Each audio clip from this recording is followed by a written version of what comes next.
저희들이 이제 오늘 갈라디아서 4장 후반부에 있는 말씀을 이제 같이 나누게 됩니다.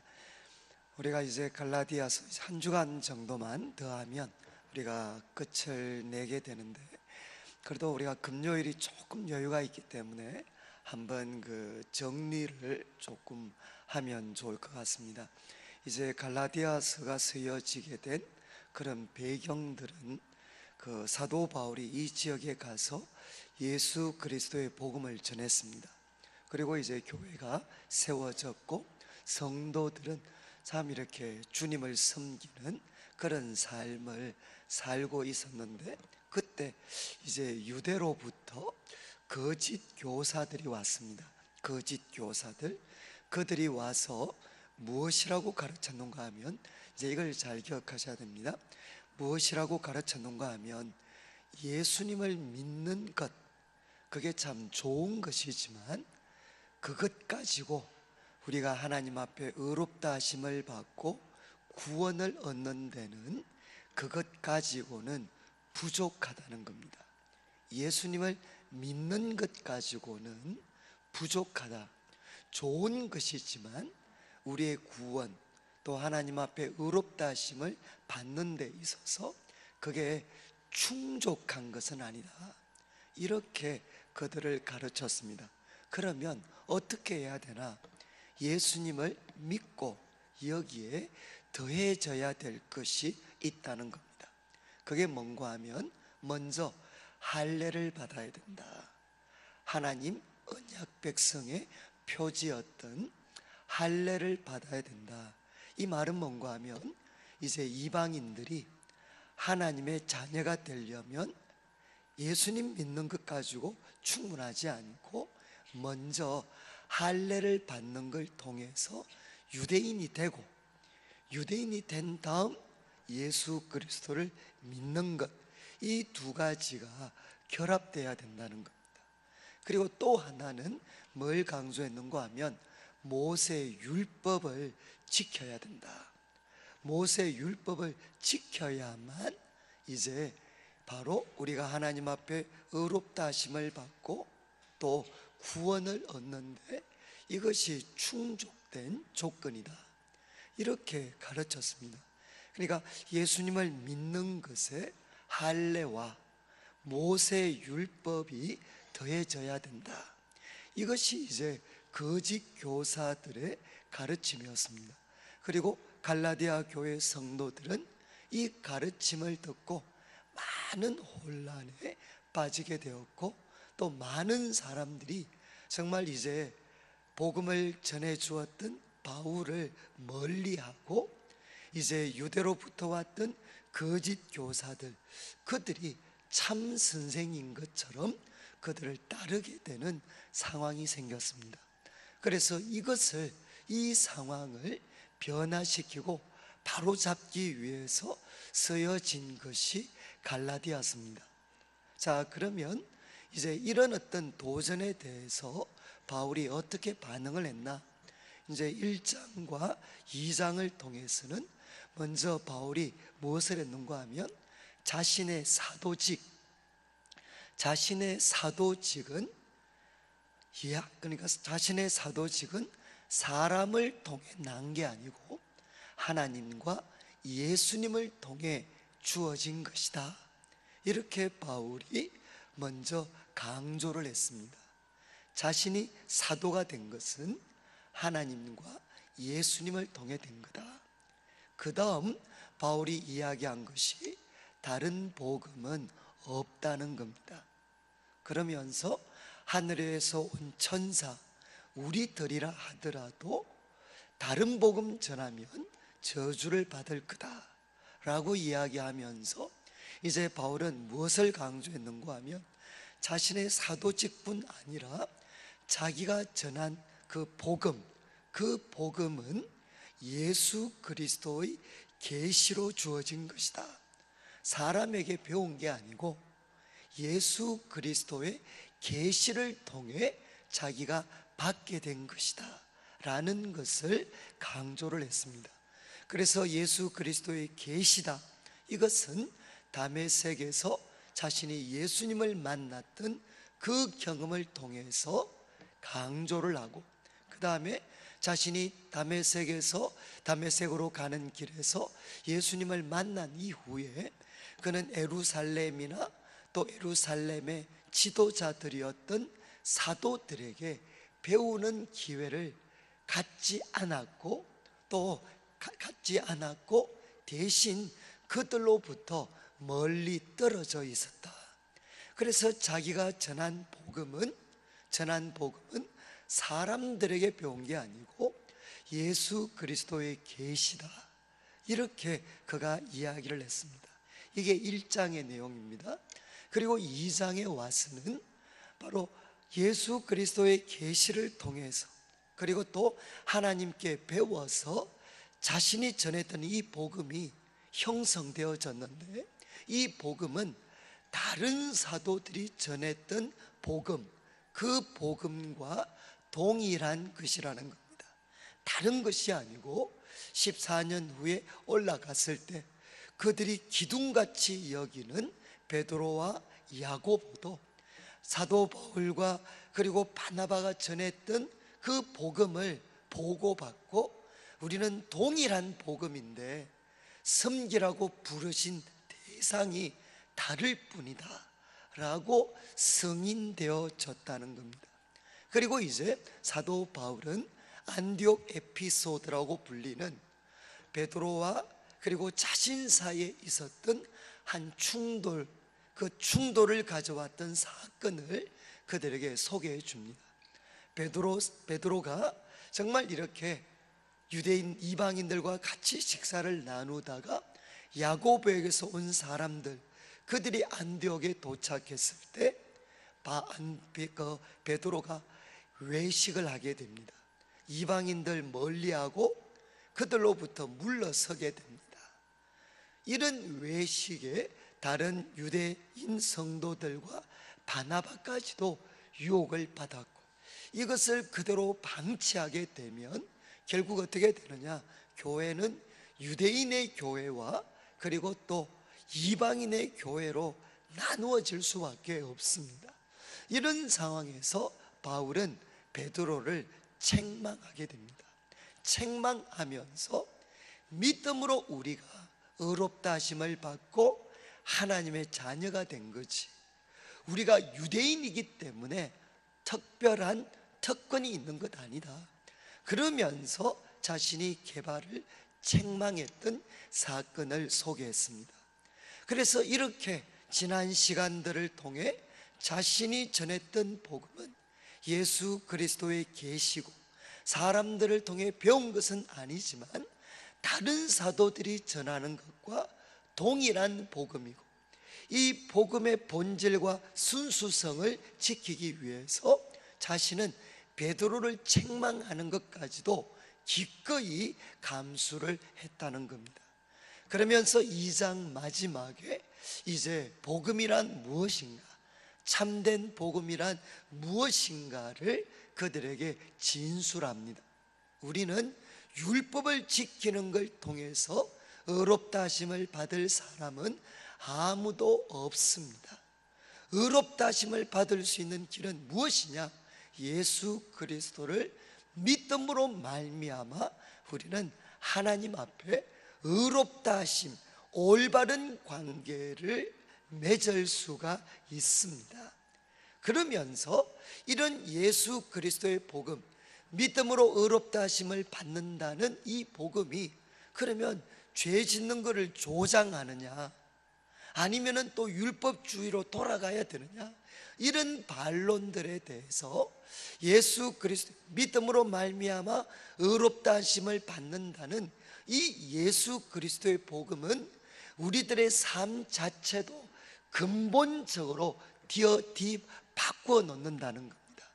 그래서 그리스도인으로서 우리는 어떻게 살아가는가, 예수 그리스도를 믿음으로 말미암아 의롭다 하심을 받은 우리는 어떻게 살아가야 되느냐, 이제 갈라디아서 2장 20절로 대표됩니다.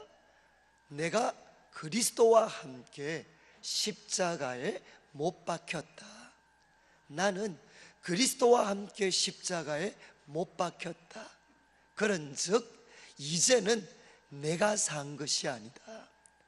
오직 내 안에 그리스도께서 사신 것이다. 이것이 바로 예수님을 믿는다라는 말의 내용입니다. 내가 그리스도와 함께 십자가에 못 박혔기 때문에 이제는 내가 사는 것이 아니고 오직 내 안에 부활하신 예수님, 그리스도 예수께서 살아 계십니다. 그렇다면 지금 내가 육체를 가지고 사는 것, 육체를 가지고 사는 것은 무엇인가 하면 하나님의 아들을 믿는 믿음으로 우리는 살아갑니다. 그런데 이 하나님의 아들은 어떤 분이신가 하면 나를 사랑하사 자기 몸을 버리신 분이십니다. 바로 이 사랑의 주님, 그리고 이 능력과 지혜의 주님을 우리가 믿는 믿음, 제가 말씀드렸죠. 믿음은 머리로 아는 게 아니고 전적인 신뢰, 전적인 헌신을 뜻합니다. 어떤 상황 속에서도 우리는 나를 사랑하사 나를 위하여 자기 몸을 버리신 하나님의 아들, 이 하나님의 아들을 우리는 전적으로 신뢰하면서 전적으로 헌신하면서 우리는 살아갑니다. 이것이 바로 새로운 삶의 실체라는 겁니다. 이것이 이제 1장과 2장의 내용입니다. 그래서 1장과 2장의 주제는 다른 복음은 없습니다. 그리고 이제 3장과 4장이 사실은 가장 어려운 내용입니다. 어려운 내용인데 정말 우리 성도님들께서 잘 이해를 해주신 것 같아요. 3장과 4장은 제가 처음에 소개했습니다. 갈라디아에 왔던 거짓 교사들이 가르쳤던 내용이 뭐냐? 믿음 가지고는 불충분하다. 거기에 할례가 더해져야 되고 모세의 율법이 더해져야 된다. 이 가르침에 대해서 바울의 신학적인 반론입니다. 반론. 그래서 이 3장과 4장 말씀은 믿음으로 말미암아 의롭다 하심을 받는다라는 이 예수 그리스도의 복음에 대한 신학적 기초, 신학적 기초가 갈라디아서 3장 4장이고 이 3장 4장은 로마서 1장부터 8장까지 내용을 압축해서 설명하고 있는 내용입니다. 자, 그러면 이제 3장을 시작하면서 바울이 이야기를 했습니다. 어리석도다, 어리석도다 갈라디아 교인들아. 그러면서 그들의 어리석음은 어디에 있었느냐? 너희들 눈앞에 그리스도 예수께서 십자가에 못 박히신 것, 그리스도 예수께서 십자가에 못 박히신 것이 너희들 눈앞에 이렇게 밝히 묘사되어져 있는데, 밝히 보여지는데 여기에 왜 집중하지 않고 너희들의 눈과 마음을 예수 그리스도의 십자가로부터 너희들의 눈과 마음을 돌려버리느냐? 바로 이것이 너희들의 어리석음이라는 겁니다. 그러면서 바울이 이야기했습니다. 너희가 성령을 받고 그리고 하나님의 그 기적적인 역사가 너희들의 삶에 나타났을 때, 너희가 율법을 지키는 거 할 때 그런 하나님의 역사가 나타났느냐? 아니면 예수 그리스도의 복음을 듣고 믿었을 때 성령을 받고 하나님의 기적적인 역사가 나타났느냐? 그들의 과거 경험에 호소를 합니다. 우리가 성령을 받고 하나님의 놀라운 역사가 우리 삶에 나타난 것은 언제였느냐? 율법을 지킬 때가 아니라 예수 그리스도의 복음을 듣고 믿음으로 반응했을 때라는 겁니다. 그리고 또 바울이 이야기를 했습니다. 이제 아브라함의 진정한 후손은 누구인가?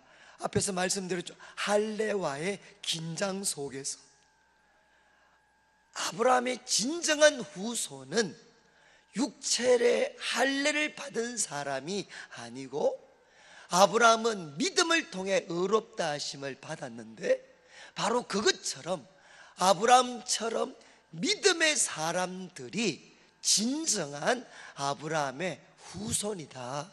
이렇게 바울은 3장 1절부터 시작을 해서 이제 그 1절부터 시작을 해서 9절까지 설명을 했습니다. 1절부터 9절까지 말씀은 진정한 아브라함의 후손은 믿음의 사람들이고, 그 믿음의 사람들은 하나님이 아브라함에게 약속하신 그 복을 누리게 된다는 겁니다.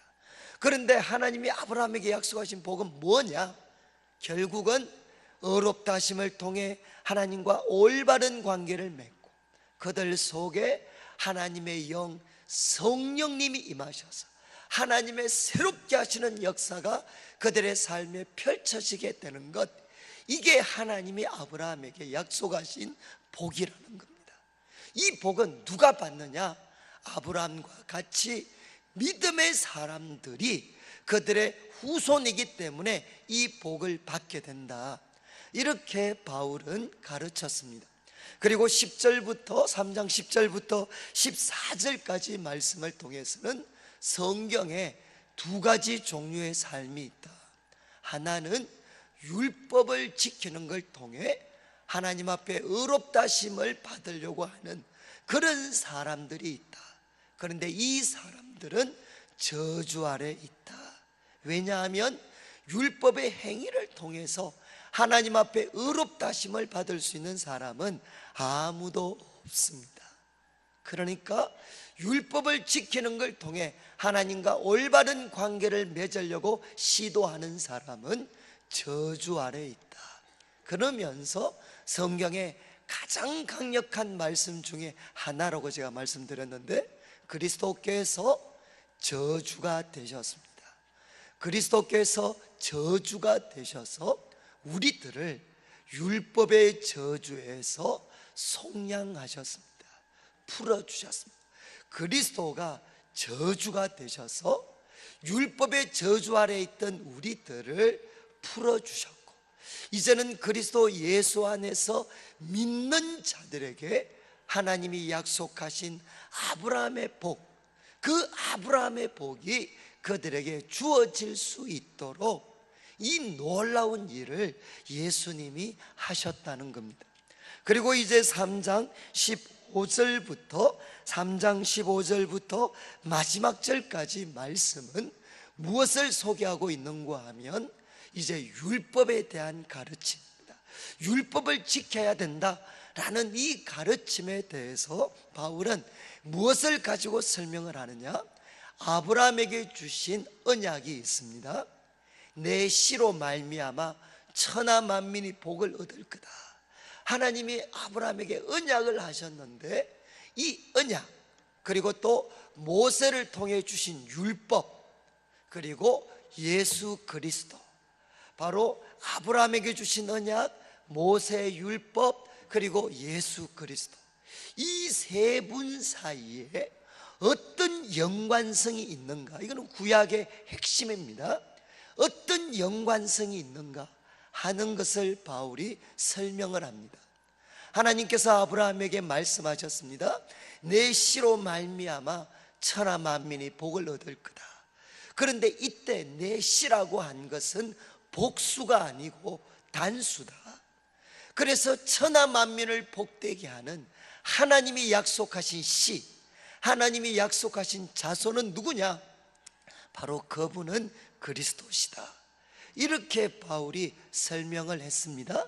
그 다음에 하나님이 아브라함에게 주신 이 약속, 이 씨가 되는 그리스도를 통해 천하 만민을 복되게 하겠다는 이 하나님의 약속은 430년 후에 주어진 모세 언약, 모세 율법이 무력화시킬 수가 없다는 겁니다. 그러면서 바울이 이제 이야기를 합니다. 하나님이 율법을 주신 목적이 뭔가? 지금 유대인들은 이 율법에 대해서 이렇게 집착하고 있는데, 하나님이 율법을 주신 진정한 목적은 무엇인가? 바울이 이야기하죠. 그것은 의롭다함을 얻을 수 있도록 하기 위해서 주신 것이 아니고 범법함 때문이다. 바로 죄의 그 실체를 드러내고, 그리고 그 죄의 지배 아래 있는 우리 인간의 모습을 깨닫게 하기 위해서 하나님이 주신 것이 뭔가 하면 율법이라는 겁니다. 그런데 율법은 한편으로는 죄의 실체를 드러내고 죄 아래에서 종노릇하고 있는 인간의 모습을 드러냅니다. 그런데 이걸 통해 이제 이 율법은 어떤 역할을 하느냐? 그리스도께로 인도하는 초등교사가 됩니다. 초등교사. 그래서 우리가 할 수 없으니까 누구를 기다리게 되느냐?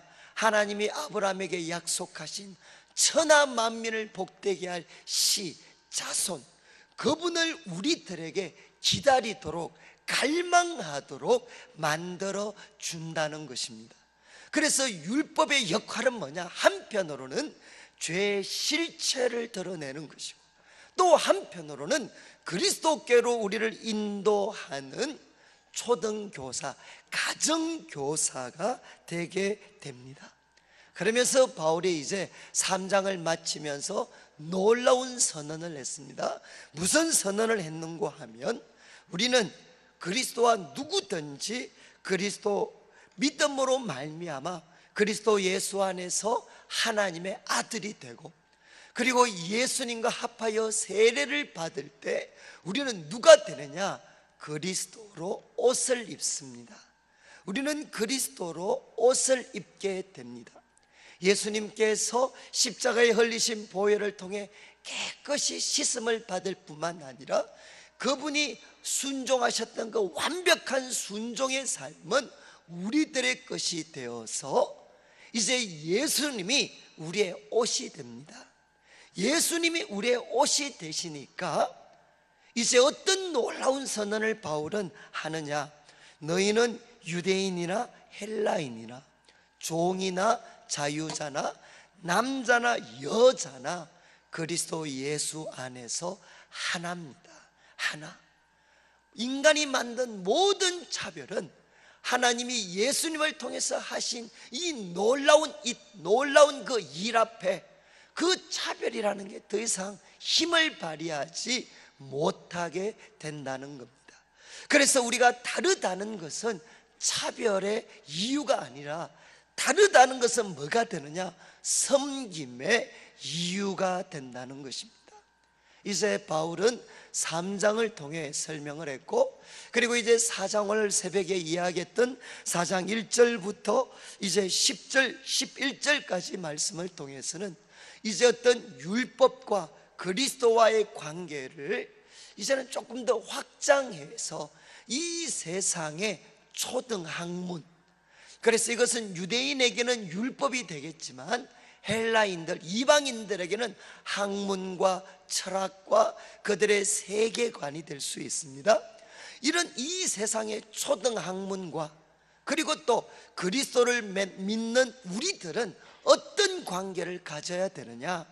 이제 청지기 비유를 통해 설명을 했습니다. 우리는 누군가 하면 바로 이 세상의 초등학문, 이것은 마치 청지기와 같고, 우리는 누군가 하면 청지기 아래 어렸기 때문에 주인의 아들이지만 자신이 주인의 아들의 그 권세를 누리지 못하고 청지기 아래 있는 주인의 어린 아들과 같다. 그때는 종노릇했다는 겁니다. 그렇지만 때가 차서 하나님께서 그 아들을 보내셔서 우리로 하여금 하나님의 자녀라는 새로운 신분을 얻게 해주셨고, 또 우리에게 성령님을 보내셔서 하나님을 아바 아버지라고 부르는 새로운 본성을 허락하셨습니다. 바로 하나님이 우리를 자녀 삼으셨을 때 우리는 어떻게 되느냐?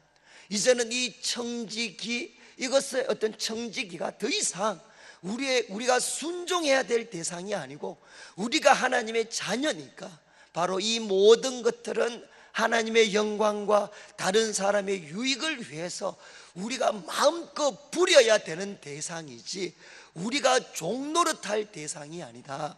이렇게 바울은 1절부터 11절까지 말씀을 통해 소개를 했습니다. 이제 오늘과 내 주일 새벽에 다루는 말씀은 지금까지 가르침, 신학적인 가르침의 마무리가 되는 내용입니다. 마무리가 되는 내용. 자, 이제 4장 12절을 한번 보시면 좋겠습니다. 4장 12절. 형제들아 내가 너희와 같이 되었다. 바울은 유대인이었잖아요. 그렇지만 바로 이방인이었던 갈라디아 성도들처럼 되었다는 겁니다. 그렇게 되었으니까 너희도 나와 같이 되면 좋겠다. 이것은 앞에 마치 예수님께서 하나님의 아들이 사람의 몸을 입고 오셔서 사람의 아들인 우리를 하나님의 아들이 되도록 만들어 주셨습니다. 마치 그 표현을 연상하는 것처럼, 하게 하는 것처럼 내가 너희들처럼 됐지 않느냐. 그러니까 너희들도 나처럼 되면 좋겠다. 이렇게 바울이 이야기한 다음에 이제 이렇게 12절 마지막을 보십시오. 너희가 내게 해롭게 하지 않았다. 너희들 과거에는 나를 해롭게 하지 않고 나를 미워하거나 싫어하지 않았다는 겁니다. 그러면서 13절에 옛날 이야기를 합니다. 옛날 이야기. 내가 처음에 육체의 약함으로 말미암아 너희에게 복음을 전한 것을 너희가 아는 바다. 이 말씀의 뜻은 뭔가 하면 바울이 처음 이 갈라디아 지역에 가서 복음을 전했을 때 그때 바울이 질병으로 고통을 당하고 있었던 것 같습니다. 질병으로. 그래서 내가 처음 너희들한테 방문해가지고 예수님의 복음을 전할 때 그때 나는 막 몰골이 말이 아니었다. 내가 그때 병 때문에 정말 고생하고 있었다. 그래서 13절, 14절 너희를 시험하는 것이 내 육체에 있었다. 이것은 뭔가 하면 아픈 내 모습이 복음을 듣는 너희들에게 정말 충분한 걸림돌이 될 수 있었다는 겁니다. 이해하시겠습니까? 만약에 제가 예수님의 복음이 정말 생명의 복음이고 여러분을 하나님의 복을 받을 수 있도록 하는 바로 유일한 복음이다, 막 이렇게 소개하는데, 전하는데 저는 다 죽어갑니다. 저는 만약에 다 죽어가면 성도님들 어떻게 생각하시겠어요? 아니, 다른 사람 보고 산다 그러지 말고 당신이라 좀 잘 살리지, 꼬라지가 그게 뭡니까? 얼마든지 그런 이야기 할 수 있잖아요. 바울이 하는 이야기가 바로 그겁니다. 내가 너희들에게 가서 처음 예수님의 복음을 소개할 때 내 꼴이 말이 아니었다. 내가 질병 때문에 너무너무 고통을 당하고 있었고 또 질병 때문에 고통하는 모습이, 내 모습이 너희들한테 충분히 시험거리가 될 수 있었다. 그랬음에도 불구하고 14절 후반부를 보십시오. 내 모습이 너희들에게 시험거리가 될 수 있는 그런 상황이었음에도 불구하고 이것을 너희가 업신여기지도 아니하고 버리지도 아니하고, 내가 이런 상태에서 전했던 복음을 업신여기지도 버리지도 않고, 잘 보십시오, 오직 나를 하나님의 천사와 같이 또는 그리스도 예수와 같이 그렇게 영접하였다는 겁니다. 그러니까 바울의 마음에 이 갈라디아 교회 성도들과 처음 그 만남은 너무나도 감격적이었다는 거죠. 자기는 그때 몰골이 질병 때문에 말이 아니었는데 그럼에도 불구하고 예수 그리스도의 복음을 전했을 때 그들은 정말 바울 사도를 어떻게 받아들였느냐, 하나님이 보내신 천사처럼 그리고 그리스도 예수처럼 바울을 환영하고 대접해 주었다는 겁니다. 그런데 15절을 보시면 바울이 질문합니다. 과거에는 너희가 나를 이렇게 하나님의 천사처럼 그리스도 예수처럼 내가 그렇게 부족한 모습 보였지만 내가 나를 그렇게 환대했는데 너희의 복, 너희의 복이 지금 어디 있느냐? 나를 향해서 가졌던 그 마음이 지금 어디 있느냐? 그러면서 또 바울이 이야기합니다. 내가 너희에게 증언하는데 너희가 할 수만 있었더라면 너희의 눈이라도 빼어 나에게 주었으리라. 지금 이 말씀에 근거해서 적지 않은 분들은 바울의 그 당시 질병은 눈과 연결이 되어 있지 않았나 라고 생각을 하는 것 같습니다. 그리고 어떤 분들은 조금 더 이제 나아가서 바울이 다메섹 도상에서 정오의 태양보다도 더 빛난 그 강렬한 빛을 그가 쬐었기 때문에 그때 아마 이 눈에 이상이 생겼지 않는가. 그리고 이제 그 눈 때문에 바울이 참 고통당했지 않겠는가. 그래서 그 눈 때문에 고통당하는 바울의 모습을 보면서 너희들이 할 수만 있었다면 자기의 눈이라도 빼어줄 만큼 그렇게 나를 사랑하고 귀하게 여겨주었다는 겁니다. 그런데 이제 이야기합니다. 그랬던 너희들이 지금은 왜 지금 그 어떤 그 사랑과 그 어떤 만남은 도대체 지금 어디 갔느냐? 그러면서 16절 이야기합니다. 그런즉 내가 너희에게 참된 말을 함으로, 참된 진리, 그 참된 말을 함으로 원수가 되었느냐? 지금 바울과 갈라디아 교회 성도들은 원수가 되었습니다. 원수가. 그 좋았던, 정말 눈이라도 뽑아주려고 했고 하나님의 천사처럼 예수님처럼 그렇게 바울을 영접하고 귀하게 여겼던 사람들이 지금은 원수가 되었다는 거죠. 왜 이런 일이 일어났느냐? 이제 17절을 보시면 그들은 누구겠습니까? 바로 거짓 교사들입니다. 예수 그리스도의 복음으로는 불충분하다, 모세 율법과 할례가 더해져야 된다 라고 가르쳤던 거짓 선생들, 그들이 바로 이제 거짓 선생들이 여기 나타난 그들입니다. 그들이 너에게 대하여 열심 내는 것은 좋은 뜻이 아니다. 좋은 뜻은 뭐겠습니까? 좋은 목적과 동기에서 나온 거 아니다.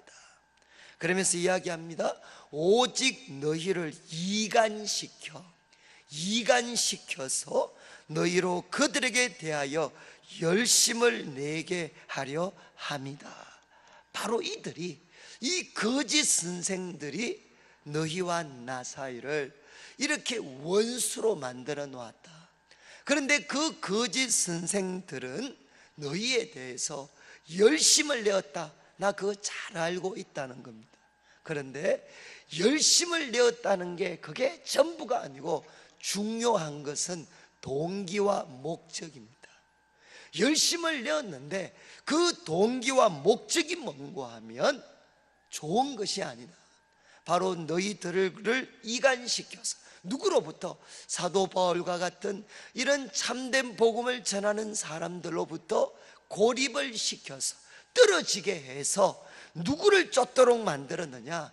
그들을 쫓도록, 그들에게 열심을 내게 하려고 하는 것. 그게 그 거짓 교사들의 의도였다는 겁니다. 나쁜 의도였다는 겁니다. 열심 내는 것 가지고는 다가 아니라는 거죠. 여러분, 지금도 똑같습니다.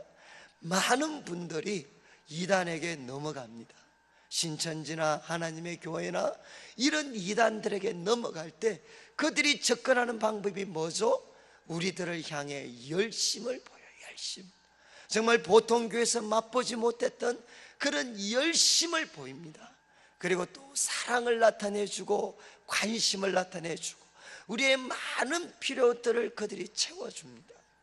그래서 그 열심을 보고 내가 교회 속에서 발견하지 못했던 그런 뜨거운 열심, 관심을 우리에게 나타내 보여줄 때, 그때 우리는 뭐라고 생각하느냐?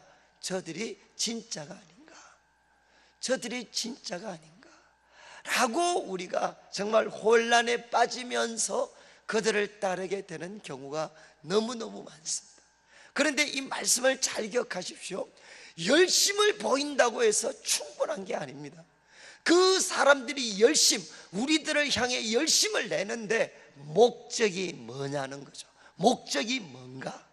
목적이 바로 우리들을 그리스도께로 더 가까워지게 하는 것이 목적인가? 아니면 그들을 따르게 만드는 게 목적인가? 그 목적, 그들의 숨은 동기를 정확하게 파악하셔야 된다는 겁니다. 지금 갈라디아 교회에 왔던 거짓 교사들은 갈라디아 성도들을 향해 뜨거운 열정과 관심이 있었습니다. 그런데 그 뜨거운 열정과 관심 배후에 무엇이 있었느냐?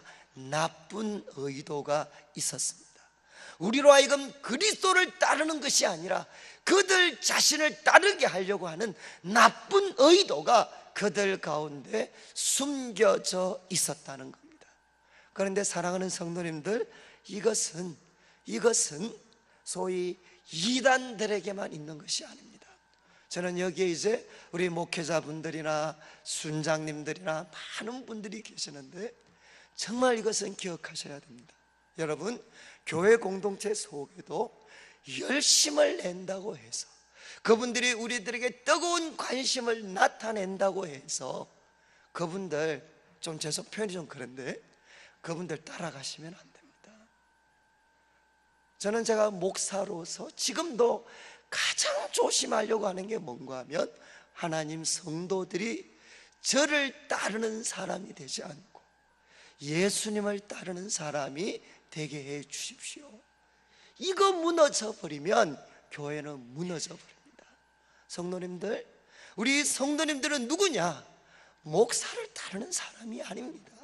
목사님들, 우리와 같은 사역자들을 통해서 바로 그리스도 예수를 따라가야 되는 사람이지 목사를 따르는 사람들이 아닙니다. 다른 말로 하면 교회 지도자들은 사람들로 하여금 나를 따르게 하는 게 목적이 아닙니다.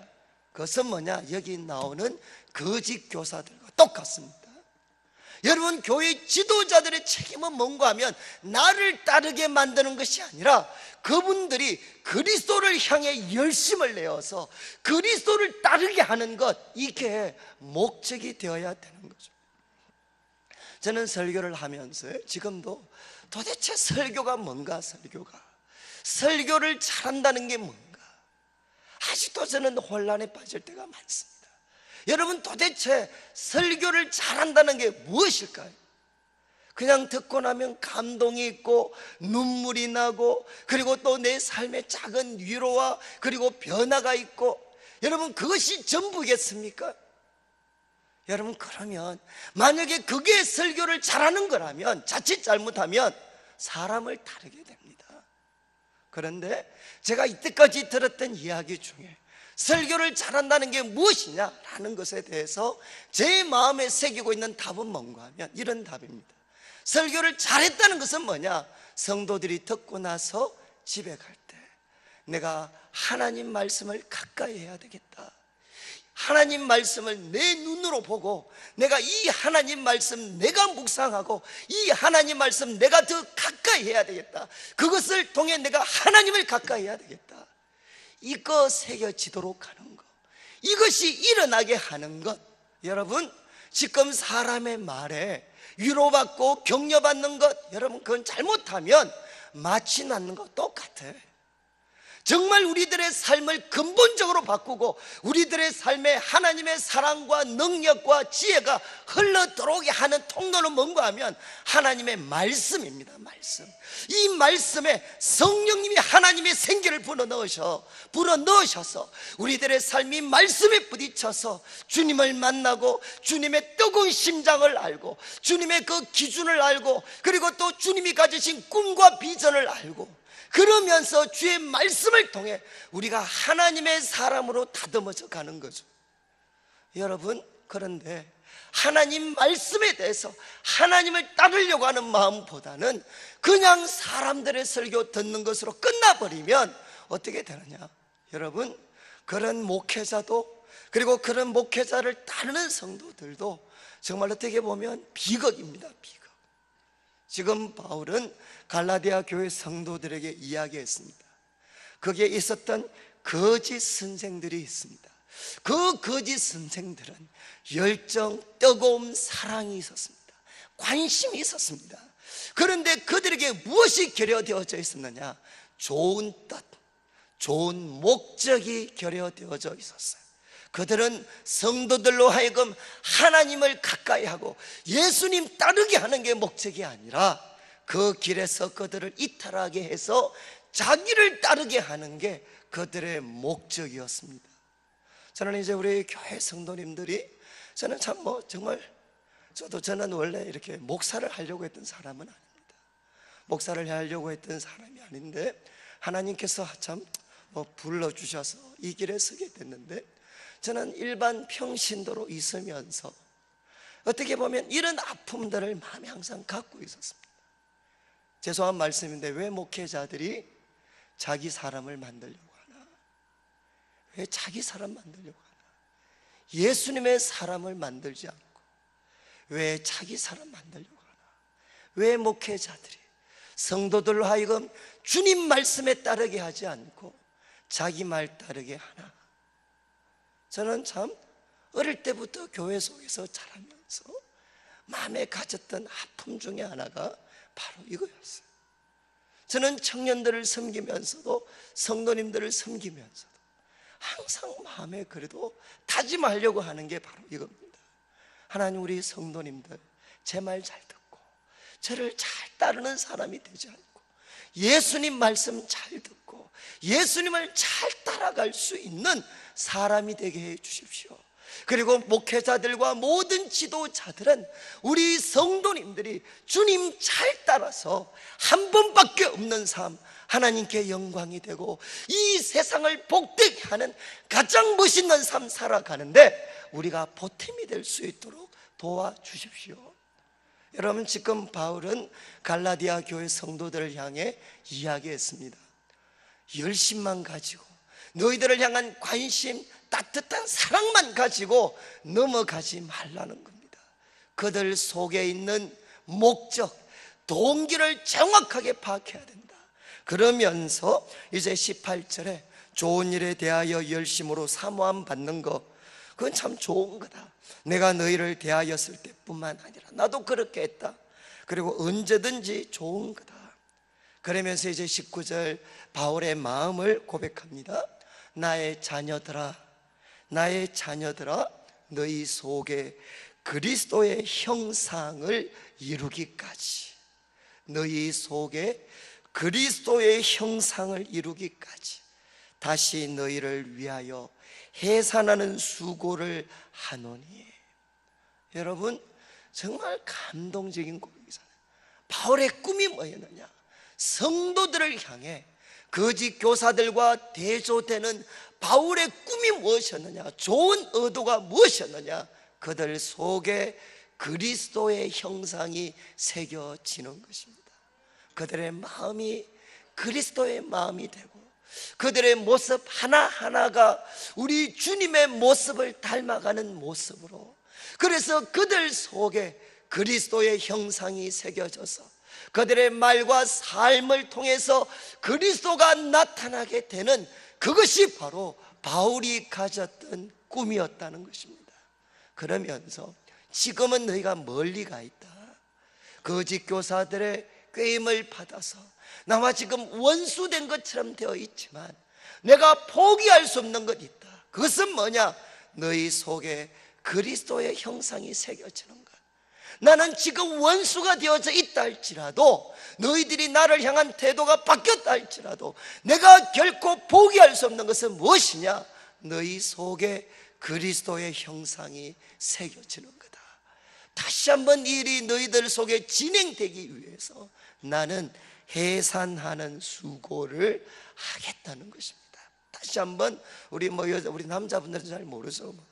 아기 낳는 그 고통, 그 아기 낳는 죽을 것 같은 그 고통을 내가 다시 한 번 더 치르겠다는 것입니다. 그러면서 20절, 내가 이제라도 너희와 함께 있어 내 은성을 높이려 함은 너희에 대하여 의혹이 있다. 그러면서 바울은 이야기를 합니다. 사랑하는 성도님들, 오늘 12절부터 20절까지 말씀을 통해 바울은 갈라디아 교회 성도들에게 이야기했습니다. 정말 거짓 교사가 나와 너희를 원수처럼 만들었다.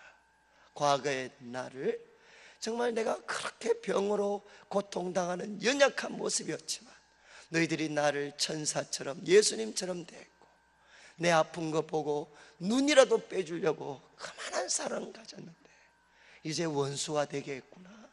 그 원수가 되게 한 사람들 열심 가지고 넘어가면 안 된다. 그들의 숨은 의도를 정확하게 파악해야 된다. 정말 나쁜 선생들, 가장 무서운 우리가 조심해야 될 사람은 누구겠습니까? 우리를 향해 열심과 사랑과 관심을 나타내는데 악한 의도가 있는 사람들입니다. 그 악한 의도는 숨기고 우리들에게 사랑과 관심과 열정을 나타내는 사람, 그들이 바로 양의 탈을 선 이리들입니다. 그들을 바울은 이제 물리쳐라. 그러면서 그들에게 도전하죠.